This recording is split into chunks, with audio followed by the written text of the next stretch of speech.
Hello, and welcome to the Friedman Archives blog. Today we're going to talk about the 10 best and 10 worst Minolta cameras ever made. This here is my personal collection. You may wonder, why do I keep so many obsolete cameras lying around? Fact is, my wife wonders the same thing. But the fact is, I can't get rid of these. They're all an extension of me. They all have such sentimental value. Every one of these represents a trip I took or a part of my life that just brings back fond memories. There's something about cameras and photographers that just make them inseparable. The camera is your constant companion. It's an extension of your mind. If you take some time to get to know it, you can work very quickly with it. It's like a soldier with his gun, or a Jedi master with his lightsaber. It's a part of you. Anyway, number one. This is a venerable SRT 202, a classic in anybody's mind. A purely mechanical camera from the 1960s, it's identical in design to the even more famous SRT 101. They just made a couple minor engineering changes. Best thing about this camera is you can use it in Siberia in the wintertime. It's a purely mechanical camera. All of the energy for the mirror and for the shutter and for closing the f-stop comes in the winding of the film. The only battery that's there is on the bottom, and it's there to move a match needle. There's a needle inside that lets you know when your f-stop and shutter speed combination are right for the amount of light. But if that battery level dies, you can still set your f-stop and shutter speed manually, either using the Sunny F16 rule or using a handheld light meter, and you can still work in the worst of conditions. The other nice thing about this camera is if you're a fan of old adding machines, mechanical, anything, this has such a satisfying kerchunk associated with it. Listen to that. Anyway, number two. Once upon a time, Minolta decided, you know what? Let's go after the professional market. We don't know what to make, but we know what professionals already use. They use the Nikon F2AS. So why not make a camera that's a complete knockoff of that? And that's what this is here. This is a Minolta XK, which also goes by the name XM or X1 depending on the country. This camera is exactly the same design as a Nikon F2. You can remove the pentaprism like this. This is where the metering occurs. You can remove the focusing screen and replace it with one of your own, or one with a different grid. All the design mistakes that Nikon made, Minolta made too. For example, if you want to reassociate the pentaprism with the camera, you have to reset this little pin here, which is used to read the f-stop. It never occurred to anybody to do it a more reasonable way. However, Nikon had a disadvantage. It was a match needle camera, just like the SRT 101 and 202. Minolta did them one better. Let's make an aperture preferred camera. So all you have to do is set the f-stop, and the camera, using its little computer in here, will set the shutter speed for you. So this was the best, most advanced professional camera in the world when it was introduced in 1978. A classic. Now, if you're a sports photographer, you can't just keep winding the film. There's no way to put a motor drive on here. What do? You spring for the $10,000 XK motor, a behemoth. This has the motor part permanently attached to the body. You cannot remove it. And if you want to actually have it go at the blistering 3.5 frames per second this camera was capable of, you have to attach the battery pack underneath. This takes 10 AA batteries. Camera weighs a ton. If you ever went to a photographer's convention, you always knew who the XK motor shooters were because they were the ones walking around like this. Anyway, once upon a time, Minolta and Leica were very close. And Minolta was designing cameras that Leica would eventually use and modify for their own uses. Hey Leica, why don't you take this and make this the basis of your R series? It's a real heavy professional camera.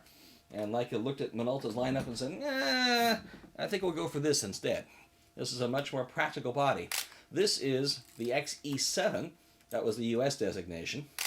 It works just like the XK I just showed you. The only difference is the pentaprism is not removable. It's fixed. But everything else about it is quite nice. The controls are much more readily accessible. The shutter is much more advanced and a lot quieter.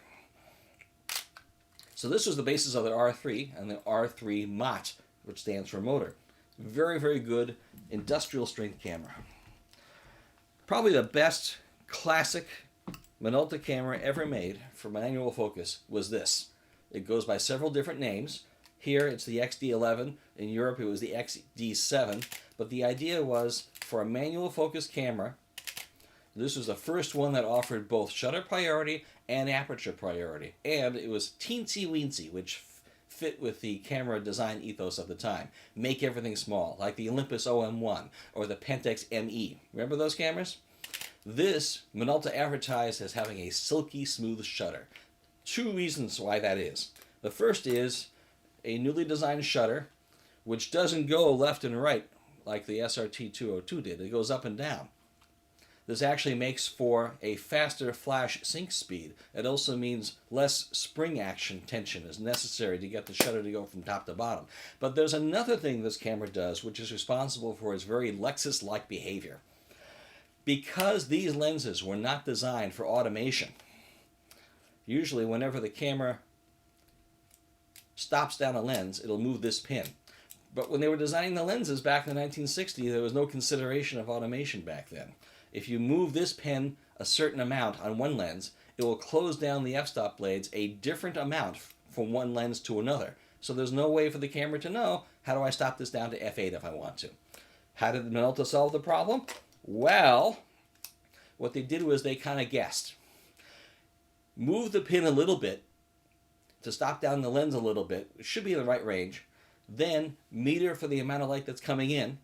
Set the shutter speed appropriately, and then lift your mirror and move the shutter.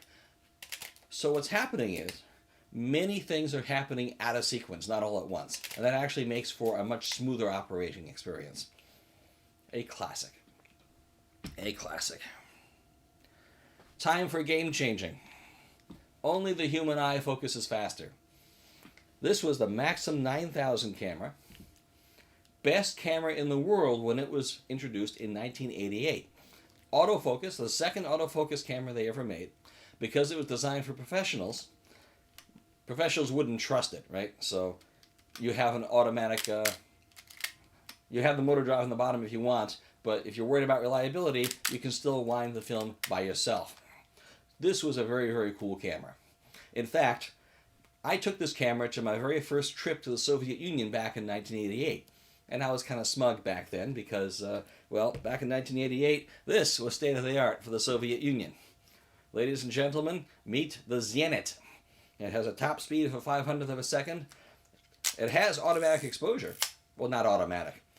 This light sensor here will deflect a needle that's not in the viewfinder, but it's on the top panel. So you can look and match the needles up here, read your f-stop and shutter speed combinations off the dial.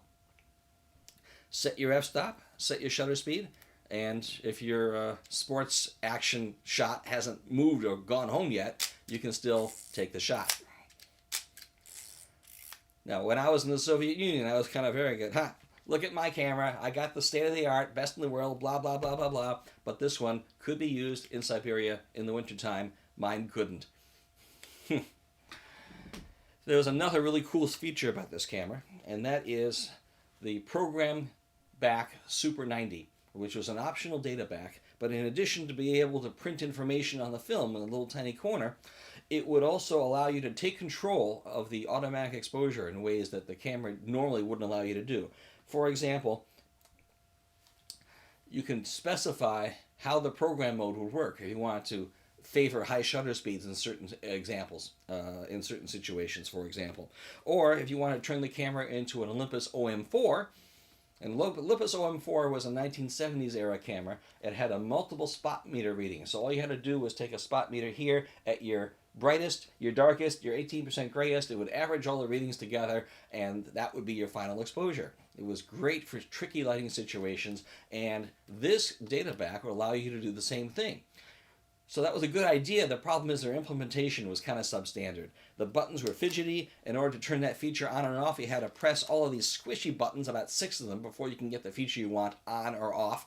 And I just found it annoying. So I made 2 personal modifications. This was back in the days when I would take things apart and just make things to my own specifications. First thing I did, I don't know if you can see it, I raised the buttons. Hard to do because I haven't found a glue yet that actually sticks to silicone. But it's there and I can feel it. So one button for exposure clear and one button for take a reading, take a reading, take a reading. The other one was this switch over here. I opened it up and installed this switch. When the switch is up, the data back takes over. When the switch is down, the camera takes over. This way, you don't have to worry about pressing these 6 squishy buttons in order to turn a feature on and off. You can work very, very quickly out in the field. This is a professional's dream. Very, very reliable. If this was reliable, this was even better. This was the Minolta Maxxum 9. And if you thought the Minolta XK was heavy, well, this is about in the same league. It was designed by the marketing department who did marketing surveys, and they decided, what do professionals want? Well, professionals want a machine gun. Professionals want something that's really big and heavy and built like a tank. That's what this is. Incredibly reliable, weather sealed, 5.5 frames per second. This should have gotten no end of design awards, because after all, Nikon copied this design when they came out with the F5. However, in the mainstream media, this camera got nothing but disrespect.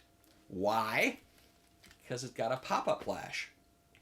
And if you're in the mainstream media, everybody knows that professional cameras do not have a pop-up flash. Therefore, I'm writing this off, which is really a shame. This was a workhorse. When I was shooting weddings in a big way, I would have one of these and one of these with me. I actually preferred this one. This was the camera successor, a Maxxum 7. Maxxum 7 was made out of plastic instead of metal. It was much lighter. It had a top frame speed of about 4 frames per second instead of 5.5. Big deal. The user interface on this camera was infinitely superior, due largely in part to the liquid crystal display on the back. Instead of having to carry a card with you to figure out what does this custom function do and how do I do this, everything is spelled out for you right there. There's even a very nice feature.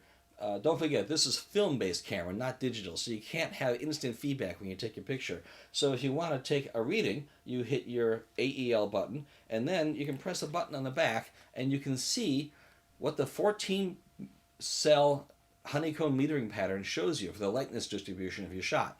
You can know in an instant, is anything going to blow out or not? You got rings here to show you at a glance what your settings are for your drive mode. You can have your flash exposure compensation and your exposure compensation on the same knob. I could work faster with this than anything.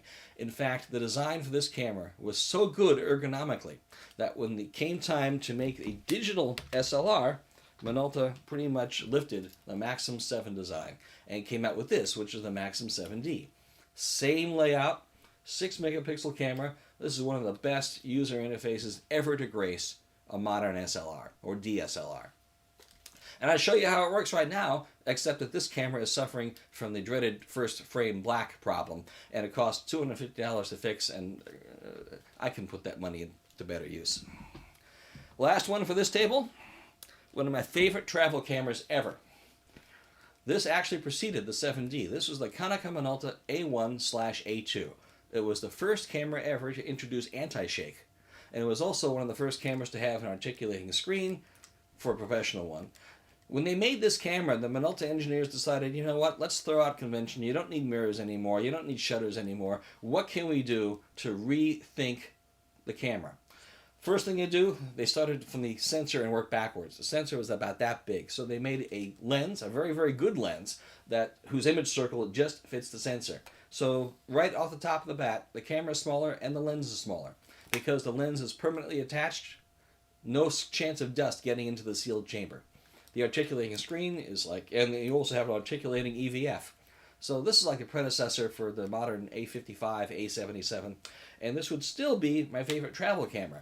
After all, at low ISOs, the image quality is just superb. Anything greater than ISO 100, though, it's kind of noisy because, your sensor is that big. But I'd be using the NEX7 right now as my favorite travel camera, if only Sony would send it to me. I've had mine on order since October. There's 2 other honorable mentions for the best Minoltas ever made. I don't have them here, but I can tell you about them. The first one, for you Leica rangefinder fans, was the Minolta CLE. It was actually a camera designed to take the vast majority of the Leica M mount lenses. So if you had a really good glass, you could mount it right here. Biggest differences between the Minolta CLE and the Leica M series rangefinders was that the CLE had aperture preferred metering. You set the f-stop, it would set the shutter speed for you. In addition, it also had automatic exposure flash, something that would take Leica about 20 years before they offered the same thing in their very high-end camera bodies. The other one was a pioneering digital camera. It was the RD175. It was a 1.75 megapixel DSLR. Now, big deal. However, back in those days, you couldn't get a sensor that was large enough or with enough pixels to make it worthwhile. So Minolta took a very clever approach. They would take 3 CCDs from video cameras, tiny ones, and put 3 of them inside the camera. And in front of the lens and back of the lens, they would have a beam splitter. The red would go to this CCD, the blue would go to that CCD, and the green would go to the middle CCD. It would take all the information together and stitch it together into one cohesive red, green, blue array, and that's how you manage to get a high-resolution sensor at a reasonable price. The crop factor was insane, and it was rather large. It was built on the Minolta 404 SI body, but it was still, for its day, an advanced camera. So those are, in my opinion, the best Minolta cameras ever made. Now, to balance things out, it would make sense to offer the 10 worst, which we will do next time.